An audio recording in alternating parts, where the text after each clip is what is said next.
It's a beautiful day in the neighborhood. Good to see you guys. It's Anita Gibson here, coach, speaker, and educational strategist. And today I welcome you to the Freedom Forum. It's a place for moms where you can find strategies and resources to be free so that you can become whole, so that you can impact your children in even greater ways to help them to win both academically and in life. And today I want to talk about shame. It's a word that has caused me in my own life a lot of pain. And one of the ways that God gets vengeance on the enemy is he takes something that the enemy tries to take us out on, or tries to destroy us with. And when God delivers us, he then calls us to go back and deliver others. And I just find that absolutely amazing how God works. And so the things that we struggled with the most are the things that I want to talk about, the things I've struggled with, are the things I want to talk about here in the Freedom Forum, because I want other moms to know that they are not alone and that they can overcome those things and truly be free so they can have the greatest impact possible on their children. So today it's 4 ways to let the mom shame go. And the first thing, and I'm going to talk about it all week. So every day, Tuesday, Wednesday, Thursday, Friday, I'll come in with one strategy. And today it's acknowledge. If you want to get rid of the shame in your life, the first thing you have to do is acknowledge that you are a human being, that you are not perfect and never will be, that you are not Wonder Woman. And I know that movie just came out and people have talked about it and, really fantastic. And she could do all these amazing things.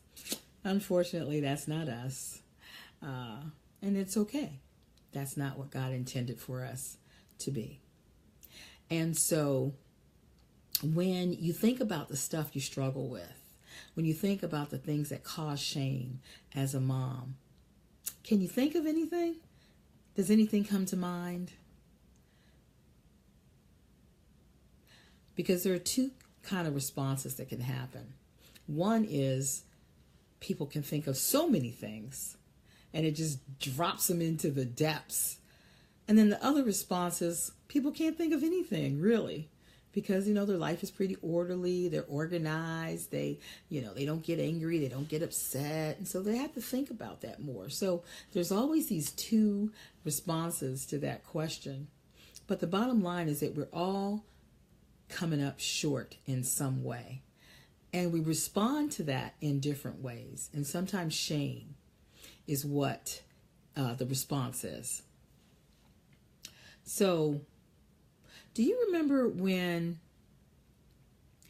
Jesus caught a woman? Well, actually, Jesus didn't catch her, but a woman was caught in the very act of adultery. And the men brought this woman to Jesus, and, they're about to stone her.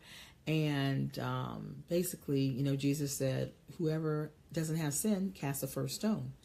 And little bit by little bit, the men began to walk away. And finally, they were all gone, and this woman who was caught in the very act of adultery was there with Jesus alone.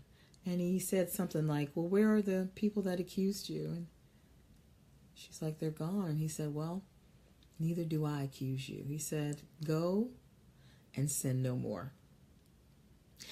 And when we acknowledge that simple thing, he didn't say, you shouldn't have done that. I mean, that was somebody else's husband. And he didn't go through the list of, he didn't shame her. He just simply acknowledged that she sinned. And he said, go and sin no more. And sometimes, Mom, we need to hear that. Because there's things that we've done, as far as our kids are concerned, and we're carrying the shame of that thing. We may not have taken care of them as well as we should have. We may have yelled at them. We may have ended up hitting them in anger. We may have not done some things that God was telling us to do, and now we're reaping some consequences of that. Whatever it is, we say, we allow it to roll over in our heads. We keep thinking about it. We keep bringing that up. Jesus doesn't. He just simply says, stop sinning, go on living. And we have to learn to do that as well. So when we acknowledge that we're human, that we're going to make errors, that we're going to make wrong choices, we position ourselves to not be disillusioned when we make mistakes, when we sin, and we're able to let the shame go. Because the shame says we shouldn't have done that. Now, if God could actually say about David that he was a man after his own heart, and he was an adulterer, he ended up in being involved in murder and deceit and all these kinds of things, how in the world could God say that he was a man after God's own heart? It has something to do with David's response to his sin. He was willing, when God pointed it out, to say, yep, that's me. I did it. I'm wrong. And I want to get myself positioned and right again with God. And that's all God is asking us to do. So when we get to the place where we are no longer afraid to acknowledge that we fall short, that we make wrong choices, the shame will begin to dissipate. When I was a young mom, I could not handle shame. And so I could not admit ever that I was wrong. I always deflected, and it was always somebody else's fault. Even my own issues, my own anger, my own behavior, somehow I had to make it somebody else's fault because I couldn't handle the shame that came from acknowledging that I was not perfect. And so the day that I realized that I'm human, it's okay, I make mistakes, I began to walk away from shame. The more I acknowledged my humanness and I turned myself toward God and asked for his help, I began to let go of the shame. And so when I stopped shaming myself, it helped me to stop shaming my children, which I didn't even know I was doing. And so that is a story for a whole nother time. I'm going to talk about that on Friday. But listen, Mom, God has called you to peace. He has forgiven you for all those things that you have done.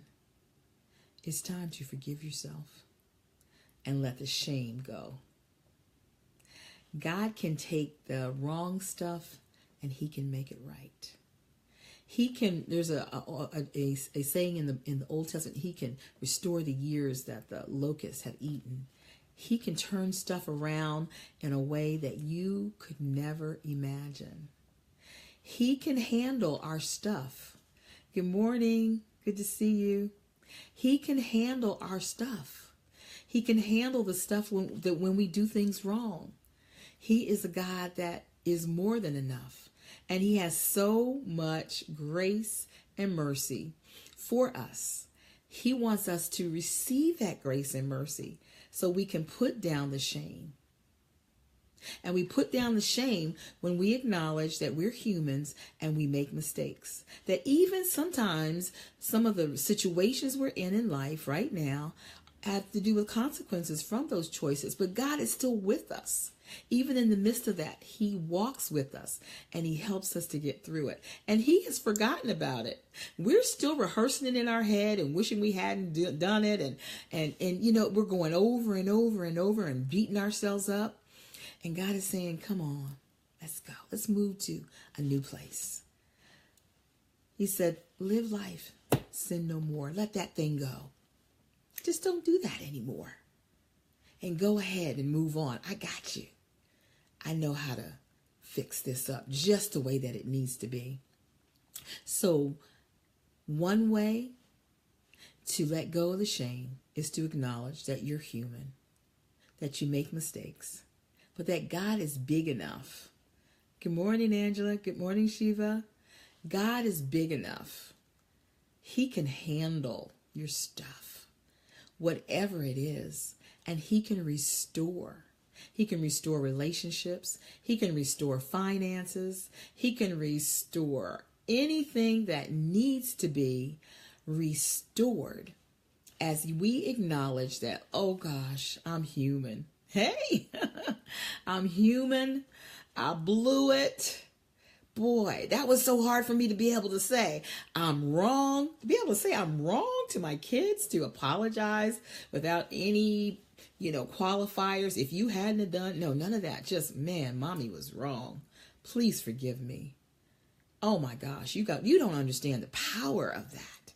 But I had to let go of the shame before I could actually be okay with acknowledging my humanness and that I wasn't perfect.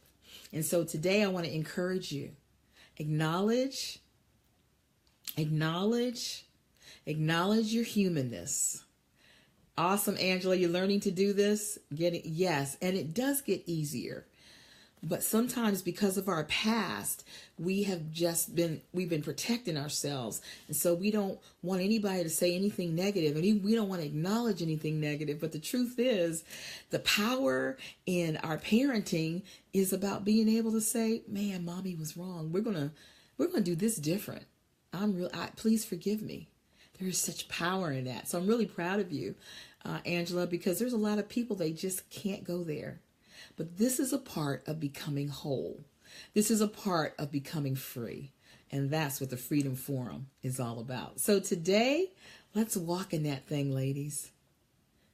Let's be free. Let's let the shame go. I am Anita Gibson, coach, speaker, educational strategist, and the author of Starfinder. And I pray you guys have a wonderful, amazing day. Love you.